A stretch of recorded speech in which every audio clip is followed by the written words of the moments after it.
Donc nasi na lancer message bato nyonso balingi Félix te bato sangana mutu nyonso alingi Félix te place azali to sangana to sali boko to koisa ye onga na moni na libota na ngai 2 fois force du progrès ba na ndako na ngai ba ya sous 3e fois nazo ba disposition ndio mona na ba filmer ndio mona na ba filmer so ba yambalo je dis ça je lâche au nom na kati pena la inde ba kino ba kata lai donc bat ba ya pena moni Daniel Safa kufi mabomi 30 abomi 20 na mobali yomuni nga na bibi na kimi mboka na zawa na kataki la rébellion oya nanga je ne soutiens pas la rébellion parce que nga na opposition non armée ce sont des ramifications conséquentielles liées au coup d'état électoral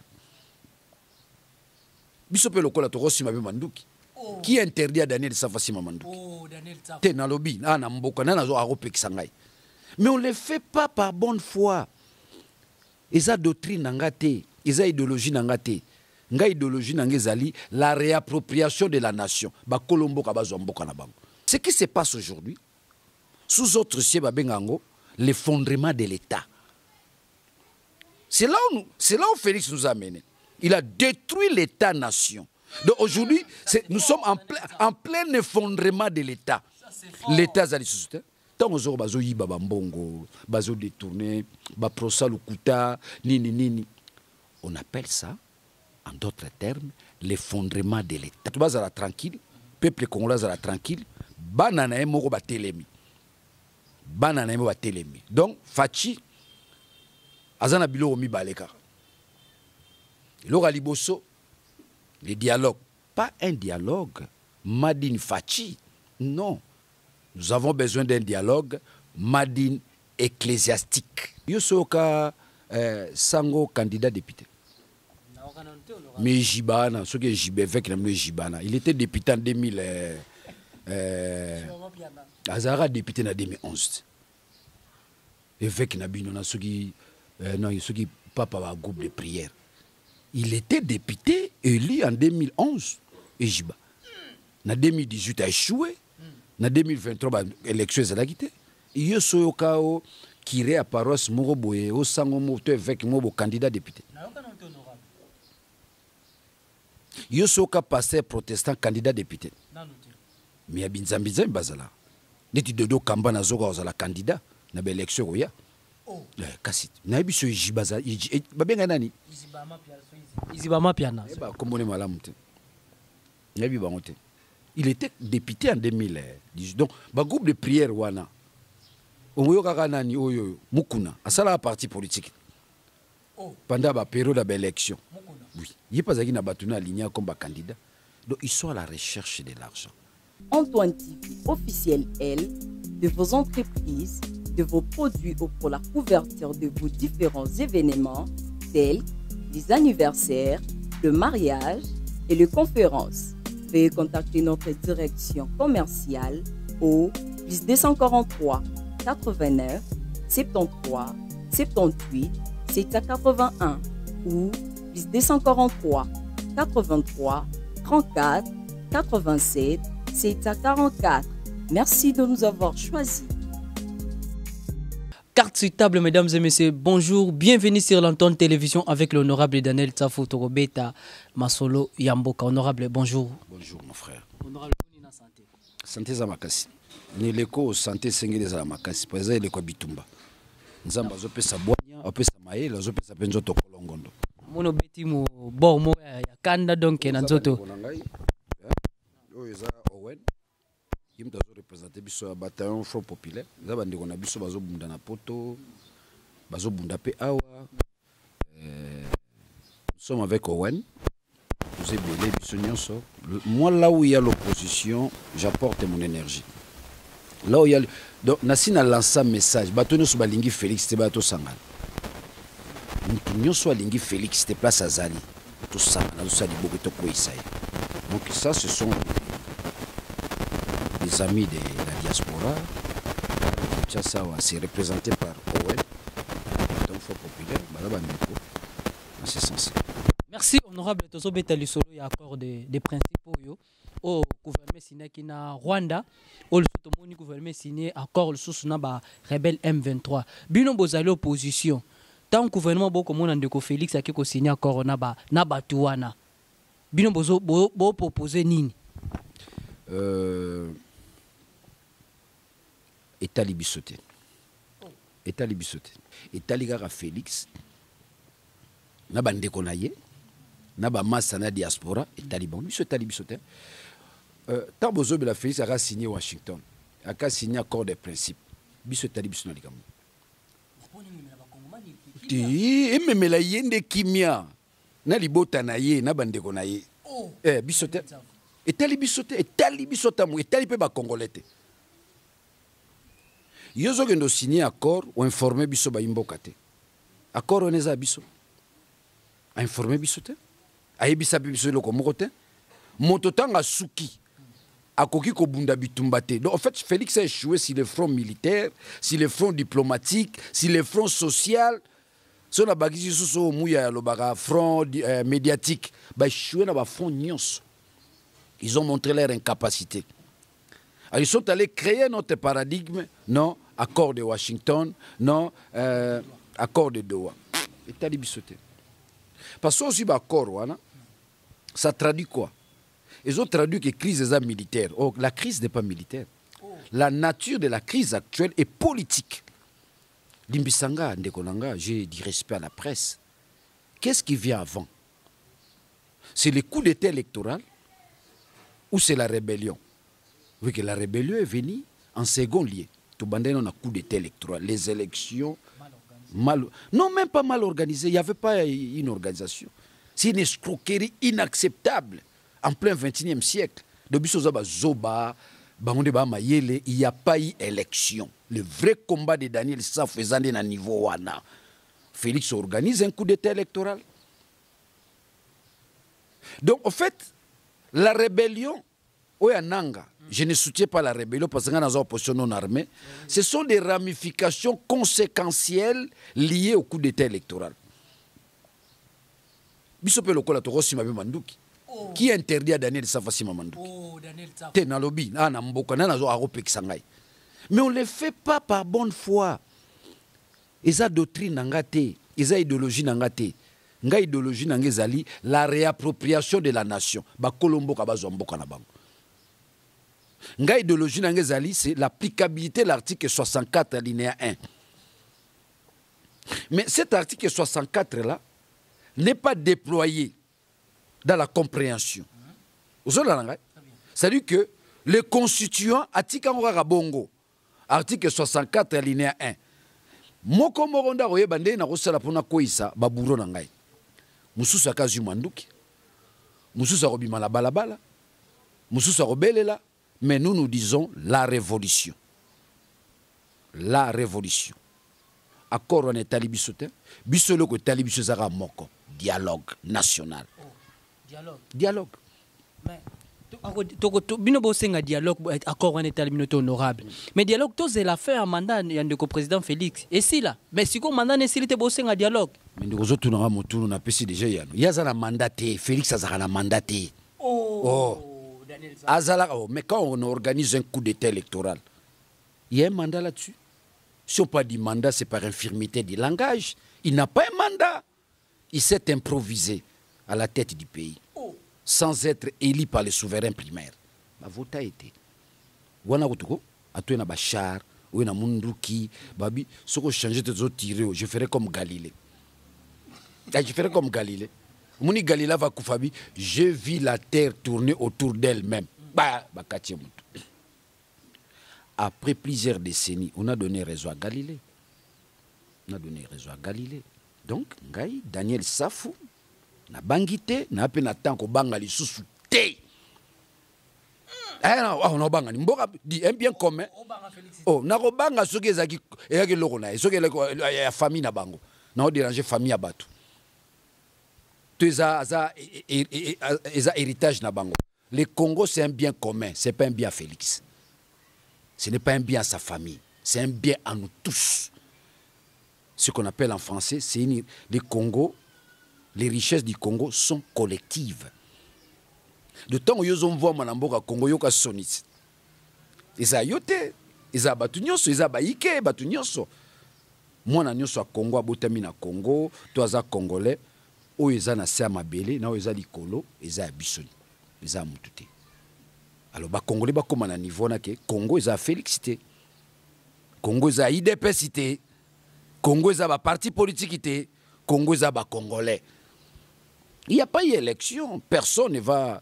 Donc le problème du Congo, d'abord, il y a un problème, il y a légitimité du pouvoir. C'est ça la nature du problème. La nature, c'est un problème politique. Ce n'est pas un problème militaire.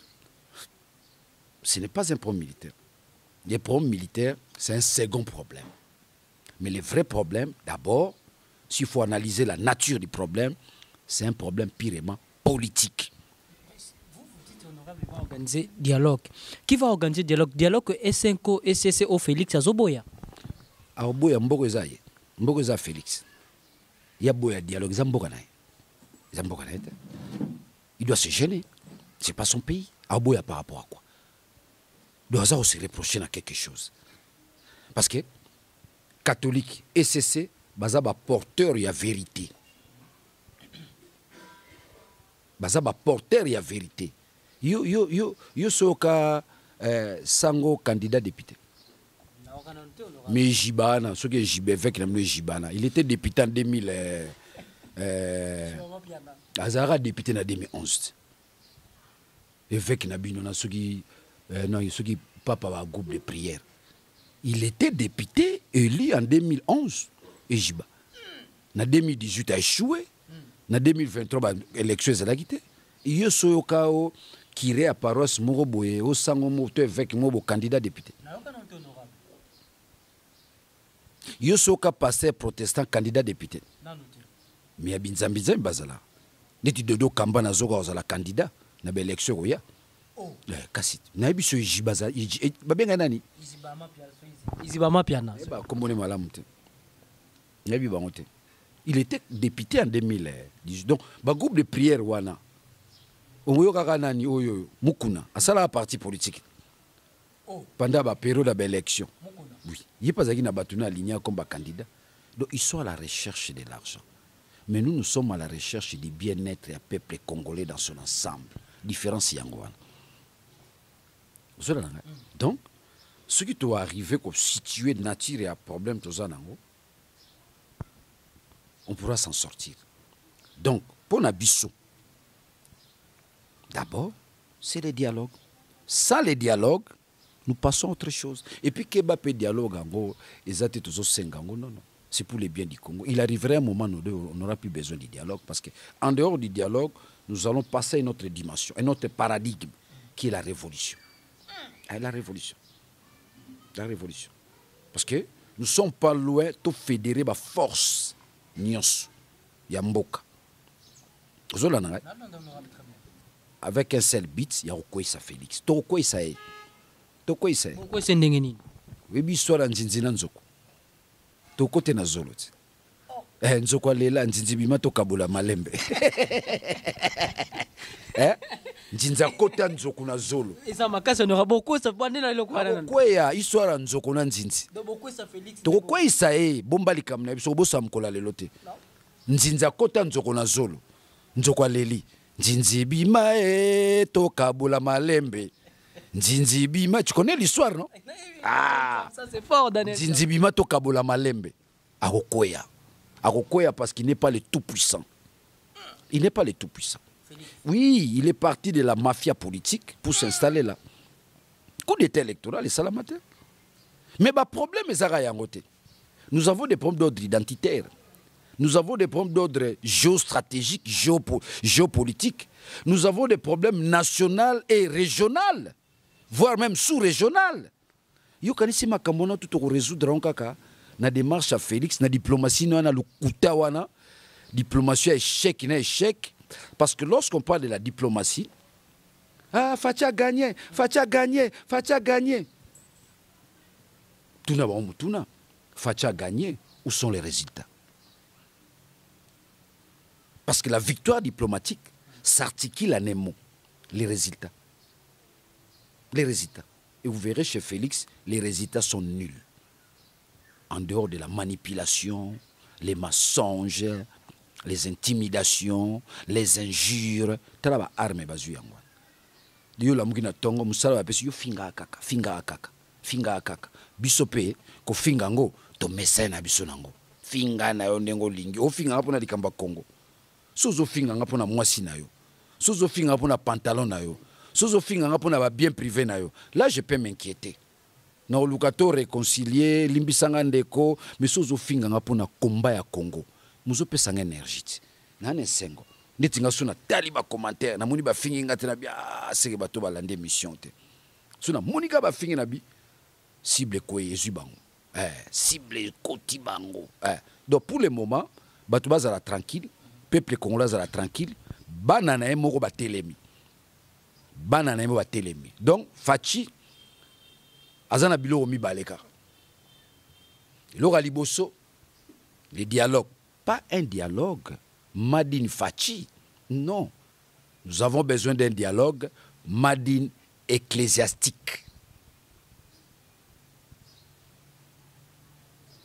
Banganga nzambe na biso, biépiscope na biso à lokumu, ba pasteur na biso. Ça j'insiste, tu sais, un pasteur protestant a le profil d'un jésuite catholique dans la formation scientifique.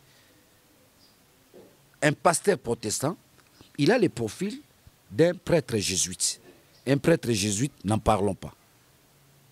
D'abord, c'est la formation scientifique qui compte. Aujourd'hui, biso na Congo, élite azali susute. Élite totikene na Congo ezali, Église Santo Catholico, na baya SCC. C'est-à-dire l'église protestante et l'église catholique. Deux églises qui peuvent nous aider, nous puissions sortir, n'est-ce pas, du gouffre. Parce que le Congo, aujourd'hui, nous sommes dans un fond sans fond. Ce qui se passe aujourd'hui, sous autre ciel, l'effondrement de l'État. C'est là où Félix nous a menés. Il a détruit l'État-nation. Donc aujourd'hui, nous sommes en plein effondrement de l'État. L'État, ça dit, tant aux autres, bazo yiba bambongo, bazo détourné, ba prosa lukuta, nini. On appelle ça, en d'autres termes, l'effondrement de l'État. L'État koufi. L'État zali suscité. L'État perdit son caractère, sa puissance. L'État n'est plus puissant. L'État n'existe plus. L'État ne sait plus agir. Ce sont les individus qui agissent de manière contradictoire. Zolanda, yoka, batuni président, non, M23 bazalaka basala 14 mois, ngaïten, batuna ministre intérieur. Tu comprends l'effondrement de l'État. Le numéro 1 de l'État, c'est lui qui a réussi la mission à sécuriser Bisso, na ba territoire na Bisso, a yébité que ba inviter à rebelle à Namboka. Batuni une question. Il semblerait que M23 baya ba fanda 14 mois. Ngaïten, botuna ministre intérieur. So botuni ministre intérieur bi ngaïten, botuna président, ce que totuna na. Ba mi balé ngaïten. So kotuni Gilbert Kakonde. En vertu de quoi yo invita ba M23 ba rebelle na kata Kinshasa pendant 14 mois. Abiso président. So kotuni président. Mais au Bengisara ba M23 pendant 14 mois. Ngaïten, ministre intérieur. Ce que j'appelle la théorie d'Adam et Ève. Quand Dieu pose la question à Adam, Adam, qu'avez-vous fait? Ngaïten, Ève, qu'avez-vous fait? Ngaïten, Nyoka, l'irresponsabilité. L'irresponsabilité.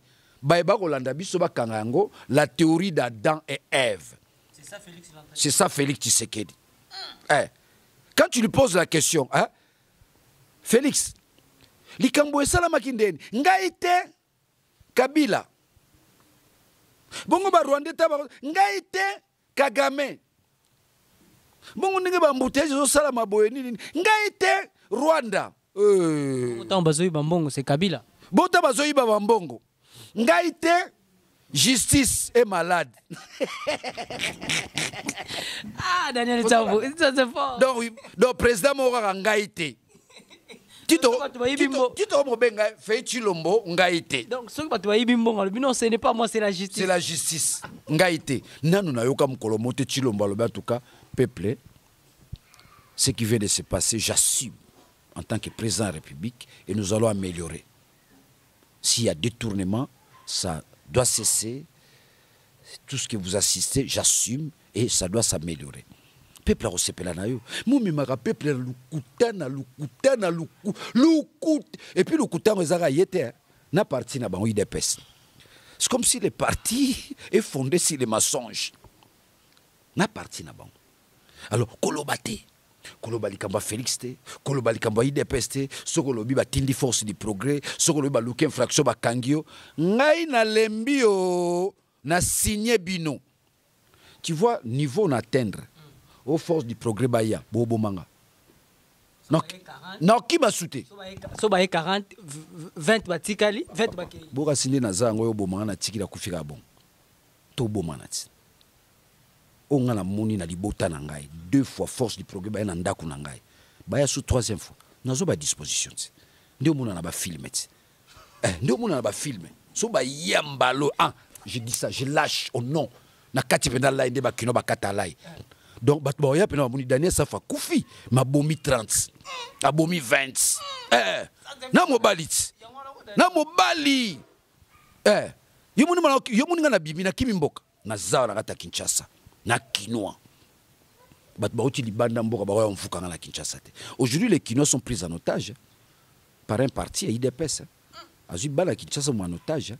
Ce bito ça la action, batune bango babimi. Babimi. Manseba, salabo, ya nini. To signer bango. To signer bango. Heya imambwe,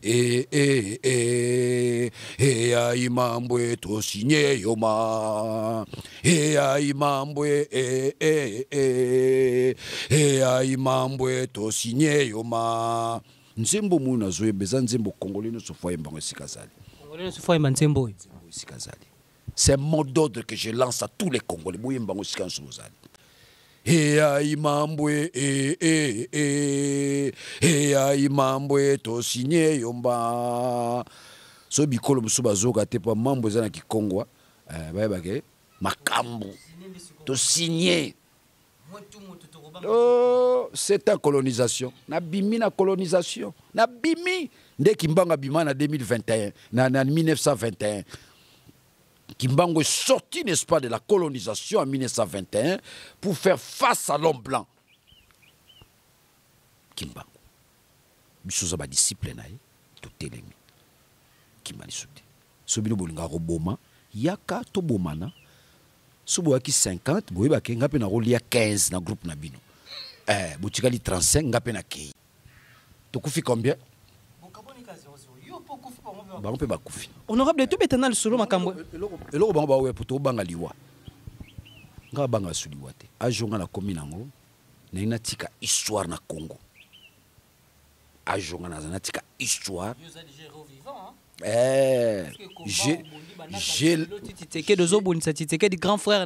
J'ai la mission azasu grand frère nangati. Grand frère nangati. Koloba subo tso na mission za grand frère nangati.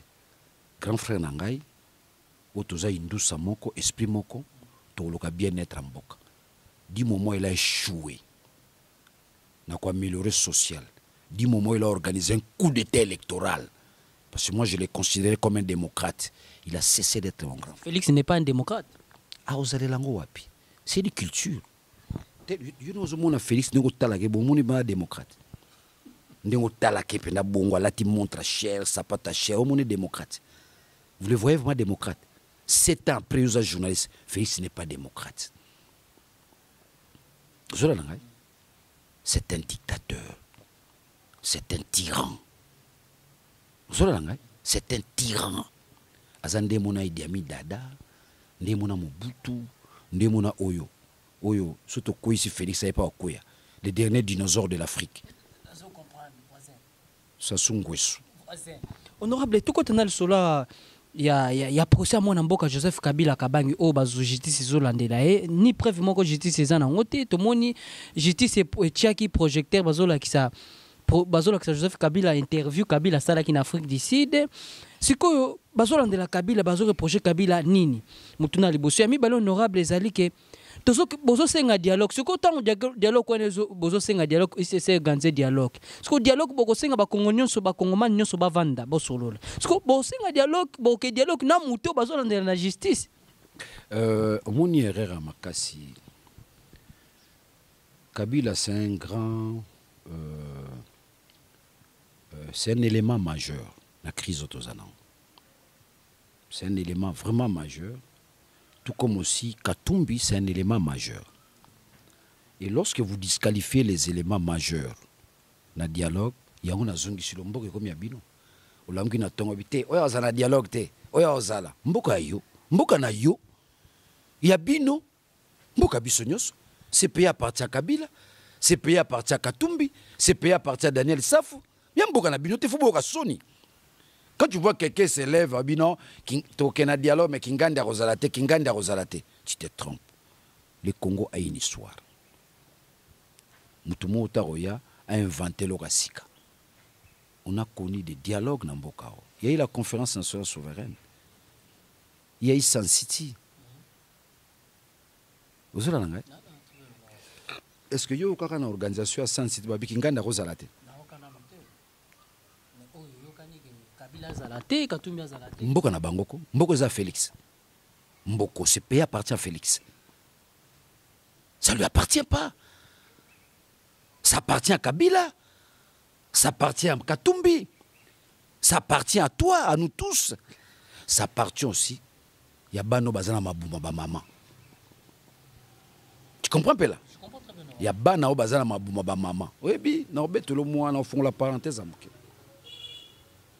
Ben Somba le pango et pas koko na biso ouais baye papa ils a le pango à coin so côté que les biso to koko na ngabi oui na ko tekela bino mais ba kolo le pango tango ba roya ba roboto la bino ba kolo le pango bazana mabumu ya bana basio moni il y a des Congolais qui sont dans les ventres des mamans oyo Félix amona ba onanute bango pe bamona na Félix te so yo komi ko lamuka na tongo bino kinganda ozana dialogue te kinganda kozala mboka na yo eza mboka na yo okomo pona bilonga bato bazana dialogue bosu pe bato la ba yo poza na dialogue te dans les combats dans les années antérieures to le baka transition sans Kabila na Félix transition sans Kabila boni les zangi biso beto baloto que na dialogue sans Félix. Si lui continue à refuser les gens, ni Katumbi, ni Kabila, Bissopeto Lamkana, Tongo, peuple, Congol, Tobino, tu aucun des dialogues sans Félix. Il a déjà dirigé pendant 7 ans, de manière injuste. Ngongo a sali déjà à rediriger 7 ans, à Kopé Manaï. À Kopé Manaï. À Kozouana n'a habité, à Zuilangouap. À Zuilangouap. Parce qu'on ne s'enrichit pas en politique. On ne s'enrichit pas en politique. On ne peut pas devenir riche en politique. Si on devient riche en politique, on a mouyibi, on a soni. Ato lati loka kitoko. Ato lati sapata cher, montre cher, on a mouyibi. Ils ont mbongo ba imboka, l'argent des contribuables. Vous avez vu? Mukolomote ba olakisa, moni ndakwa, il y a 10 niveaux. Eza Kasavubu. Omoni hôtel eza Kasavubu. Kasavubu ne c'est à s'enrichir ça na politique té. Le Mumba s'enrichit ça na politique té. Kingoto l'Antoine s'enrichit ça na politique té. Bino Bouchiwa Bounu s'enrichit na politique. On s'enrichit pas en politique. Et aujourd'hui on se rend même compte que Mobutu a s'enrichi ça qui n'a pas été. Solandi Batras, Mbonga Mobutu amoza nangote. On ne s'enrichit pas en politique. Si on s'enrichit en politique, synonyme là comme mouibie et mouibie et mouib de ba génération nyonso même ba banana yo tika ba koko na yo ba tatana mazaka mouibie yependa buka Congo ya ko buka oh ba minéraux mso ba motambola na Caleçon atie minéraux na Caleçon so na Belgique a teki moi les calaboisate ba motambola ba minéraux mso na Caleçon wa iranium achango na chasser tumbota na kati kuna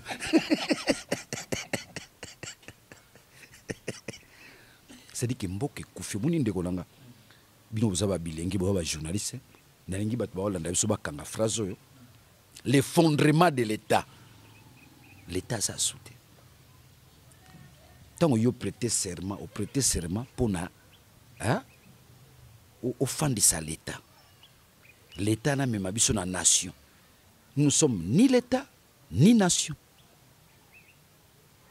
Ngai Daniel Saf, so na place à Félix, ni na démissionné kala.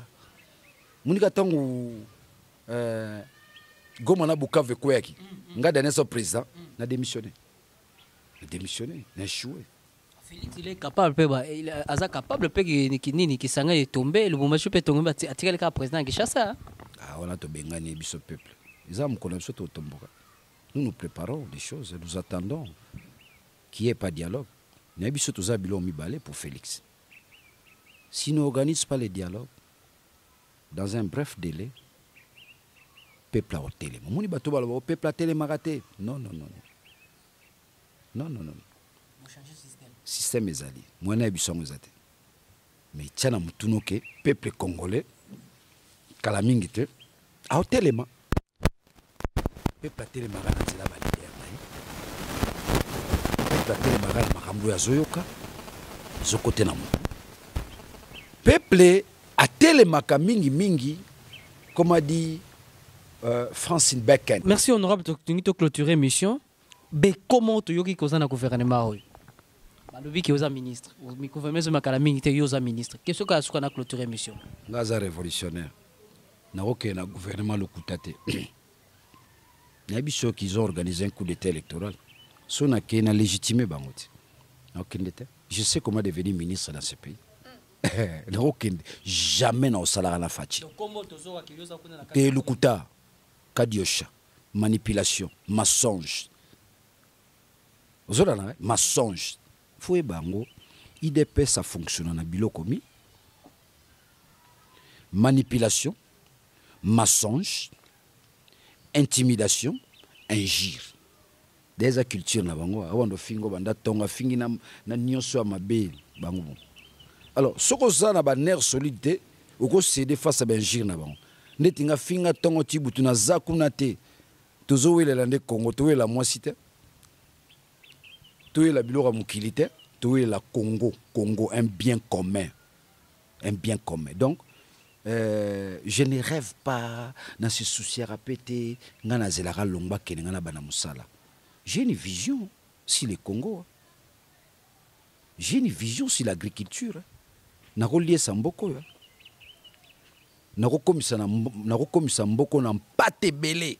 Je lâche juste ce petit mot. Les plantations sémencières. Lorsque vous prenez une tonne sémencière du riz, c'est pratiquement dans les $6,000. Lorsque vous prenez une tonne de cuivre, pratiquement dans les $3,800. Lorsque vous prenez une tonne sémencière de maïs, vous êtes dans les $5,000. Alors dites-moi, vous voulez quoi? Les minéraux? Du moment où avec l'agriculture on peut se faire de l'argent. Et Batubazo est le remonté de qu'on a bisayo. Nalinge lo kona fachi so ayo kanga place azala yo kangai. Tozo longwa na économie tozala ngolelo. Économie mboka lelo tongami na biloko mibale. Essence na pétrole. Il y a fondement, il y a développement, il y a mokili. Mais essence na pétrole mais meli bisonini pollution. Pollution makasi. Et les savants d'aujourd'hui pensent que photo longwa exploitation essence na pétrole, tout côté en économie verte, l'économie renouvelable. Et les Congolais ont un rôle à jouer là-dessus. Dans 5 ans, tout comme la voiture électrique, essence était kamaté, pétrole était kamaté. Et oui, Congo en a bon. Mais nous ne sommes pas sérieux. Sérieux, photo banango siko. Nous ne sommes pas sérieux, nous ne sommes pas organisés. Et ça, Sony 65 ans après, président Rabinazo que nous luka paye na mboka mususu. Et puis, bayi politique ne bazo sepela. Facha gagné, victoire politique. Ah! Ce que zumi kanda no tango monake, fachi ne mta poli. Ils ont là, papa mon a quartier, so ba obundana mwasi na ya belelaka. Nakoboma ye, so boye yende mtazana se. Mwasi azobeta ye. Azoganga bo bakabola. Fachi a échoué dans ma front nyonso. A échoué sur les plans diplomatiques, a échoué sur les plans militaires. Azo raison que c'est la soba mabele na bisoté, mission to confia ki yangwana. Dieu les premiers d'entre nous, mais mabele na biso bazwa te teni mokote. Nkita na biso bazwa yangote. Mais ici quoi échoué akeko luka mboka mususu. Oui, l'Amérique c'est une grande puissance. Tout qui collaborer en Amérique. Rien ne nous interdit, n'est-ce pas, de collaborer avec les États-Unis d'Amérique. Mais tout collaborer na bango de manière normale. Naningan kokute. Accord on monyo les accords talibisoté. Baye bisa bisoté. Tout le monde a signé accord à Washington. Les tenants, les aboutissants, jusqu'à preuve du contraire, échappent les peuples congolais. Beaucoup de peuples congolais. Tala Rwanda, ba ratifié na parlement na bango, bongo bisoa. Parlement Lukuta, ba noma bango. Tu comprends? Aucun député aujourd'hui peut s'élever pour dire que non, Fachi arrête. Amenez-nous cela au niveau du parlement, tout débattre, ba imboka ba yoka. Parce que c'est là où il y a la représentation nationale. Il doit y avoir un débat national télévisé. Biso Zolanda. Initiative via et cause de la paix initiative en malam et cause de la paix initiative en mabé mais di moment biso ba imboka botali sibiso yangote et talibisoté accord à Washington et talibisoté accord de principe et talibisoté biso le ko talibiso zakaka moko un dialogue national pas sous le leadership de Fachi pas illégitime sous le leadership de l'église catholique et l'église protestante compte tenu en neutralité na bango. Nathalie Sioté et Jiba Soke Jiba Nazo Soke y a un groupe de prière. Ah, député en 2011. Donc les pasteurs, il y a un groupe de prière. Bazan a posé on peut pas comme député, on va ministre. Sangwazana tina nangote. Pasteur protestant na tina nangote. Osola nangai. Ah, donc biso tozana besoin batouana. Merci honorable Daniel Tsafou. Tu commis déjà na souka. Na clôturer mission moi souka ka honorable ce qui bozana moi ya souka. Mon message à relancer. Message à relancer, c'est un mot d'ordre. Tu continue la phase à mot d'ordre. Peuple congolais bisika nyonso bozali bolongola ko banga. Bo s'inspirer na ba leader na binonga yo. Ba chokanga na demia piti. Na to bima na demia. So na bolingo mboka tena na sa. Facha okanga lisusu. Soko kanga na yo. Soko boma na yo. Peuple congolais, message nazo lancé. Bino nyonso bisika bozali to kota na dynamique ya kolongola ko banga. To longola ko banga. Okobanga nini pona mboka yo eza nga eza biso nyonso. Plus bozo banga, bango bazo tonga ba ni 10 niveau ba 20 niveau. Bazo ba minéraux mso atina sous-vêtement. Bon, valise diplomatique, mais iranium mais en a 4. Merci honorable Daniel Tsafou. Merci, c'est un message. Donc, message nangai. Tous les citoyens, les compatriotes, bolongo la robanga. Bolongo robanga parce que d'ici là, tu as ba action. Ba action à balabala. Parce que Fachi, tu aussi l'année na balabala. Ce qui dialogue ezalité, hein? C'est là où les Romains s'empoignèrent et se firent du mal. Donc, bébana na balabala. Netse bande kone ba kote la kaye. A comment na milice na ye. Ah, c'est ce jour-là, tu là. Milice n'est pas gagné, to Congo m'a gagné. Moi, je vous dis déjà que ce aucun habit ma bisom to gagné. Et d'ailleurs, ba action to zo bana mikolo roya, net ba marche to bana. To no bana on a 10e riz. Nazep ça solo. 10e riz. Dans 2 mois raka. 2 mois raka. Total les 2 mois. La vie est très courte sur la terre. La vie est très courte sur la terre. Alors, nous avons privé vie dans mon 2 mois raka. Marche na biso ya liboso ya opposition non armée. Ngai Daniel Saf, 10e ri. Soyo batinda ko boma bato ba marchera contre Fachi. Bomanga wana. Mukile tala yo. Mukile tala yo. Bosola na ngai? Yana élément moko pour la Daniel Saf ko bosala ngote na Zakongo. Na Zakongo. Nous étions déjà une nation. Le Royaume Congo. Nous étions déjà une nation. Le sobat bazo sakana sara buzoba la pour tout se retirer ça facile. Mkomso mona la mukina tongo na kati peda ba Congo kia. Botika la kuna. Ya moni fédéralisme ko raté suna mboko te buzobo to moni. Bato bato no développer quoi na bango.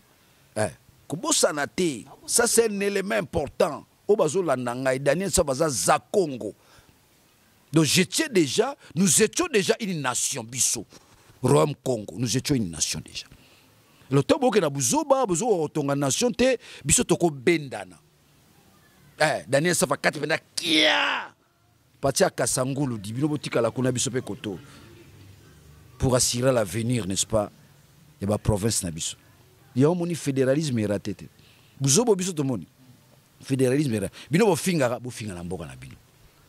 Biso bankulu balakisa biso makambo na te. Biso tika na makambo na biso. C'est comme ça tu verras Kasavubu avait une vision claire et nette. Kasavubu déjà à son temps plaidait pour le fédéralisme. Aïbagi bango. Aïbagi bango très bien. Les gens condamnaient Kasavubu à fédéralisme était unitaire. Tout ça là il n'y a pas perceptionné. L'intarisme à le monde perceptionné. Et perceptionné. Quand Buzobo to vivra, ba coup d'état électoral. Alors si les gens pensent que dialogue est pour na bango, de nord so tokene dialogue te pour na partage à pouvoir. Oh mboka na bino. Boso ba ke partage à pouvoir talibino na mboka na yo. Yo zobo ya partage à pouvoir mboka na yo, yo mboka na yo. De pouvoir na yo moko. Dites-moi aujourd'hui, s'il n'y a pas de dialogue, vous croyez que Fachi va nous amener aux élections 2028? Yo mona bibembete. Yo mona ne ba ku faté na mboko. En 2028 élection na kadima wana. Boulamki na tongo kimbangiste. Boulamki na tongo assemblée pas mukuna. Boulamki na tongo un message de Graal. Toujours ba position mutute. Kadima wana. Vous voyez ça vraiment? Bino bozota la Congo lelo. Bozota la Congo 2028 de 2028 élection avec quelle structure à scène? Na loi ni na seni. Photo fanda. Tout résout problème mais ça épelé. N'a plus sur un problème. Nous avons des problèmes d'ordre national et régional. Il y a des problèmes identitaires. Au Longona Tongo groupe Morabato, te yaza Rwandais. Yo zana no pesa watu ba nationalité. Koko no zana. Outa ou ape pesa watu ba nationalité. Omuna pa utamboka. Utamboka ele ki sa romo pesa watu ba nationalité. Te yaza Rwandais, yaza Ougandais. Dis ça c'est quelle politique bobo mema batu na lukuta. L'IDPS égale mensonge. L'IDPS égale mensonge. Partir lukuta. Bana idéologie morte. Aujourd'hui l'idéologie à IDPS. Ils ont mensonge, ils ont manipulation. Peuple congolais batté les loko wana. Je conclue par là. Ceux qui font Zolandangai et Sikazali, azana bilo wakami mibale. Soit token un dialogue national sous la direction de l'église catholique et protestante, soit révolution. Moni mambo leki na Angola, ils ont makamna biso. Qui mpève. Nous sommes en Angola, nous sommes en Congo Brazzaville. Nous sommes en Awa, ce que j'appelle une révolution spontanée. Baroulukana na pesi modo de baoye bate. Bankulu bakiti. O muni na Angola wala. Zongo sko fois 10 oye salama awa. Kongola bombia. Azo zela fachi na courbir. Kongola zo zela fachi. Il faut que fanti batunia mambo dialogue. Mambo dialogue. Ce qui dialogue est capoté. Hein? Oui, tikaleza révolution. Alors dialogue voilà, ils ont dialogue à Fachita pour Narabat. Daniel Safa ozalate. Kabila ozalate. Moïse Katumbi ozalate. Non peut se information moi quoi. Il paraît que le gouvernement a bimate Facha zobo epenge. aboye so presse epenge. Aboye penge makasi.